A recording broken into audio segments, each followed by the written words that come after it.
This is a day we've all been waiting for. Yes, sir. And I got to tell you, there's nobody that is happier than I am that today is finally here. I know you're anxious to see this evidence, and I want you to see the evidence. They're saying they can't hear me in the back. I don't have these microphones don't project. I'll talk as loud as I can. Need to come up. Come on up. Come closer. Let's act like we know one another. Before I begin, or as I begin, I want to say thank you to the hundreds of people that were trained to go in courthouses all across Mississippi. You've done a phenomenal job. You've done it for free. You spent your money, your time, your gas, your food to get to all of the courthouses in Mississippi. I thank you for all of that hard work. You were working for election integrity. I thank you. Chris thanks you. The state of Mississippi thanks you.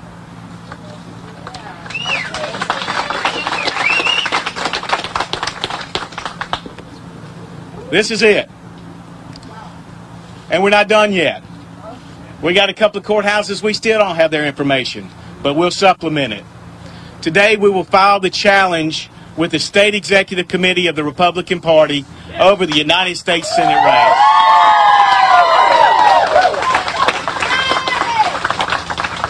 Once the State Executive Committee has had an opportunity to go through the evidence that we have included in this challenge, then they will see that they have no choice but to recognize Chris McDaniel as the nominee of the Republican Party for the state of Mississippi for the United States Senate.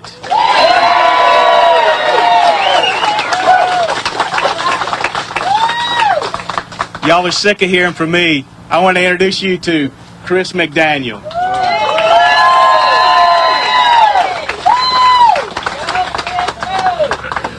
Thank you very much. It's good to see you all again. It's like a great big family reunion, isn't it? Well, it's coming. It's coming. Let me just say this. It's been an interesting, 6 weeks since the 24th. We've been very, very busy. We've covered the state as well as we could with hundreds of volunteers. But justice has no timetable. And yet here we stand. They ask us to put up or shut up. Here we are.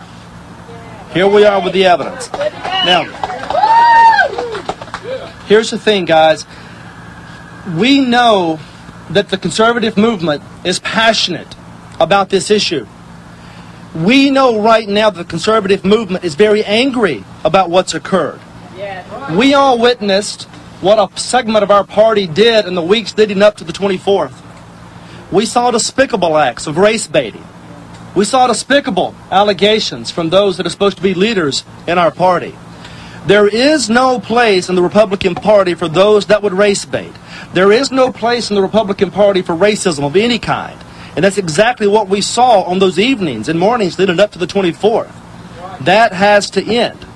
We watched it. We witnessed it firsthand. We saw the dirty tricks. We saw the dirty money come from Washington, D.C., whether it was from Bloomberg or other Republican United States senators. We saw what they did here in Mississippi. Through the acts that they took, the actions that they took, they moved more than 40,000 Democrats into the Republican primary. And in so doing, mistakes were made. Some of those weren't even mistakes. Some of it was very intentional. What we're going to show is a pattern of conduct on the part of a number of people that demonstrates a problem with this election. The evidence is clear. Now, I talked about our anger earlier. I talked about our frustration earlier. And we feel that anger. And we feel that frustration. But that's not what this challenge is about. The reason I hired good lawyers is so I could back away from it and ask their opinion objectively. What does the evidence show? We have to be dispassionate about the facts. But the facts, they're on our side. The law is on our side. And these lawyers, after several weeks of research and all of this great information they've collected, will tell you just that in a moment. Now, with all of that being said, we look forward to our venue in front of the Republican Executive Committee. They're colleagues of mine, some of which I've known for years. This is an opportunity for our party to take the lead on honest, good, and transparent government.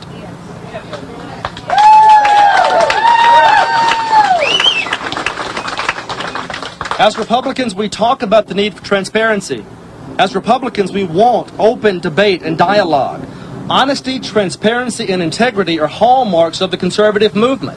We anticipate the Republican Executive Committee will grant us a hearing. We anticipate they'll do it in a public forum. We anticipate the press will be there so the whole state and the nation can watch what we have, because we trust the people to make the right decision.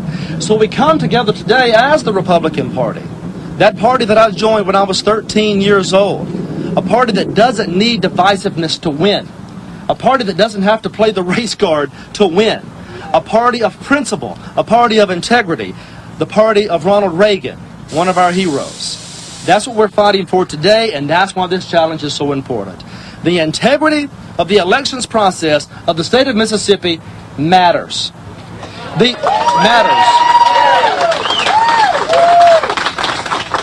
But likewise, the integrity of the Republican Party and its primary system, a party and a system we love so much, it matters as well.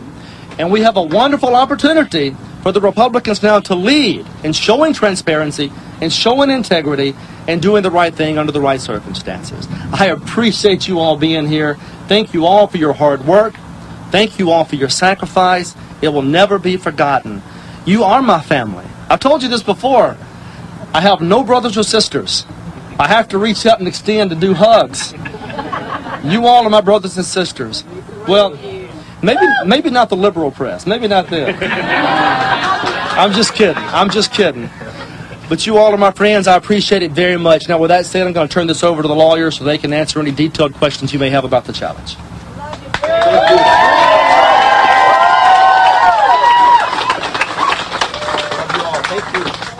Guys, we've been working so hard. I got to tell you, they're still finishing up multiple copies of this, and we're going to give you copies of it today so that you can take it with you. I want you to be able to see, and when I say multiple copies, I'm not talking about the supporters. I was actually talking about the press, so please don't grab them. But they will be available to everybody online as well. So, questions? Mitch, how many crossover votes have you been able to document? We can see approximately 3,500 that are crossover votes. Now, not included in that is approximately 9,500 where there are questions, and we call those irregular votes. And then on top of that, then we have about 2,275 absentee ballots that were improperly cast as well. Now, that leads to a lot bigger number. But anyway, those three categories are over 15,000 votes that were cast that should not have been. Do you think that the Republican Party should hold a new election? No. Do you hope for declare a new winner? No. We anticipate that after they review the challenge that they'll see Chris McDaniel clearly won the Republican vote on the runoff.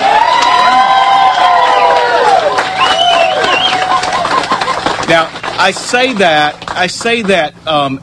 very assuredly because that's what the mathematics show. That's not what I'm arguing.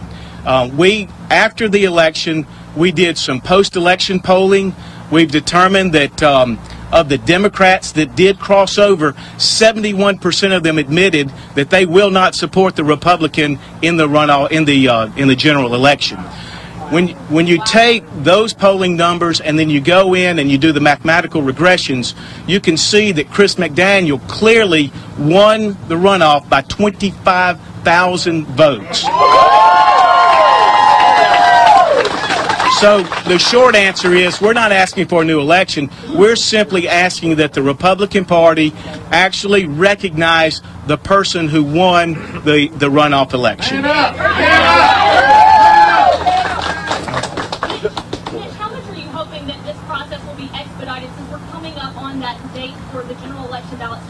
We want it to move as quickly as possible, and I'll explain one little rule of procedure. I know that's kind of boring, but we'll only be before the State Executive Committee for the next 10 days.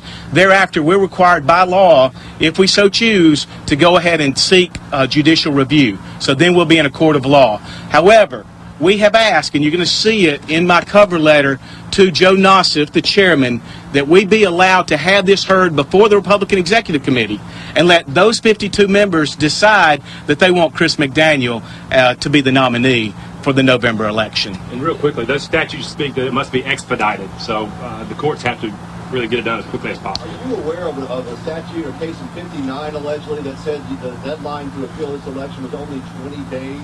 Yes, we are familiar with that case. It doesn't apply in this situation. That was not a statewide election. Do you have any concern that there's not much precedent when we talk about what the executive committee does in a case like this? There's not concern. I don't think that's the right word. We've looked at it and decided that we would like to proceed in a way that is open to everyone. We want every Republican out there to be able to be at this hearing so that when a decision is made, they know that fairness was had at the hearing.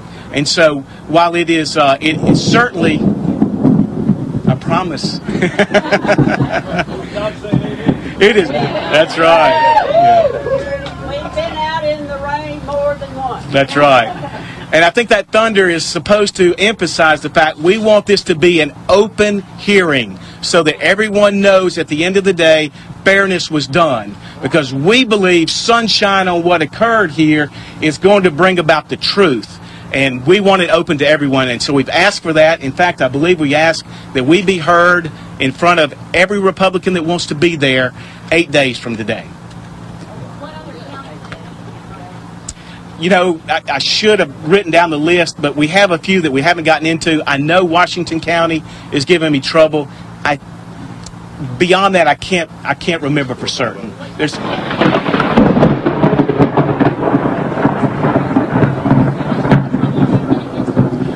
Strangely enough, I know in Washington County they had begun to let us look at the poll books, and then when they had denied us some other things, so we filed our motion for mandamus, and they went and removed the poll books from our volunteers. So we haven't even been able to see the crossover votes that are shown in those books. Yes, sir. Regular votes and everything. In the past, you mentioned illegal voter fraud. You also mentioned you might hand over stuff to authorities. Where are you with that? Yes, we're going to present a copy of this to all of the authorities, including the Attorney General, the U.S. Attorney, and we hope, and the Federal Election Commission, and we hope that they'll do their job. But that's where our job ends. It's simply turning over the information that we've received. What are the illegalities?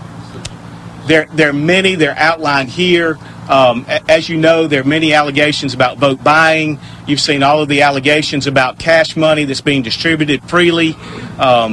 All of those types of allegations. I'm sorry. Is anybody going to jail? I'm not going to predict that. That's not my part. That's not my part. If I had the choice, yes. Yes. Okay. More than that, Adam. Any other? Any more questions? All right. Thank y'all so much. We sure appreciate you coming out. Media. In just a minute, we'll put on this table here copies of this so that you can take it with you. Yeah, sure.